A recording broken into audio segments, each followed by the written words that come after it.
All right. Welcome, everybody, to a deep dive into Exodus chapter 13, verse 9. Exodus, This yes. is really interesting. So this is, of course, part of the book of Exodus, which Yeah. we all know tells that amazing story of God freeing the Israelites from slavery in Egypt. Yeah, epic. Total epic.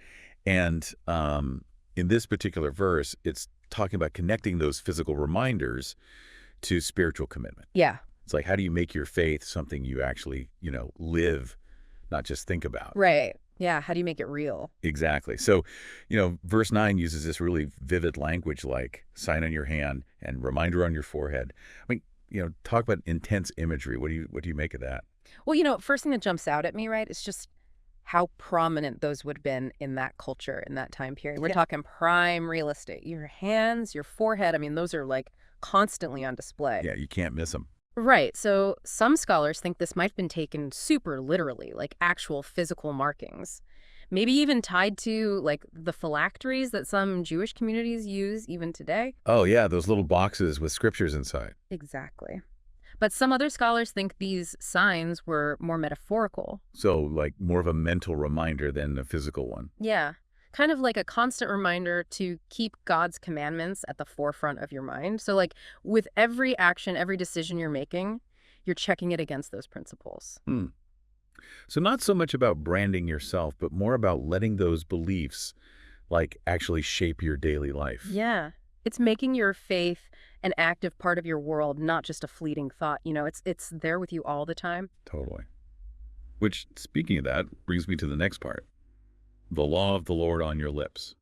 So obviously we're not just talking about like reciting laws all the time, are we? Oh, absolutely not. This is deeper than that. It's more like how do you live those laws? How do they come out in your words, your actions, and in your whole way of being? Interesting. So would that have been like super obvious to everyone around them? Like were they supposed to be talking about God nonstop?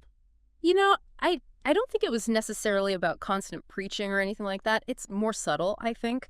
Think about it. If your actions and words are truly guided by a certain set of beliefs, it's bound to come through. Yeah. Yeah, that makes sense. It's like instead of just wearing your beliefs on your sleeve, you're actually speaking them, living them out loud. Exactly. And that's powerful, Wow. because it's not just a show, it's authentic. Right, right. It comes from a genuine place. Okay, now there's this phrase that pops up a few times in the chapter. Mighty hand. Oh, yeah, that's important. So this is all about emphasizing God's power, especially in the whole context of the Exodus story. Because, I mean, this wasn't just some random historical event, right? Right. God is behind it. Exactly. It's divine intervention. It's Wow. about showing God's strength and unwavering commitment to freeing the Israelites. It's a huge deal. Wow. Yeah. I mean, I can see how being reminded of that incredible, powerful force behind everything would definitely change how you act. Absolutely. It's about recognizing something way bigger than yourself is at play. Right. It's humbling.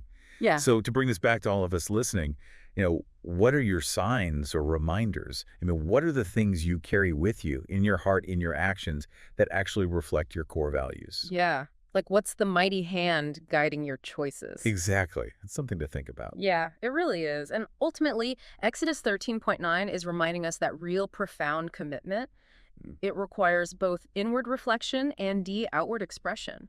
It's not enough to just think about our values or beliefs. We have to live them out, make them a visible part of who we are in the world. Yeah. Powerful stuff. Definitely something to ponder. I agree. Well, thanks for taking this deep dive with us today. Until next time. Take care.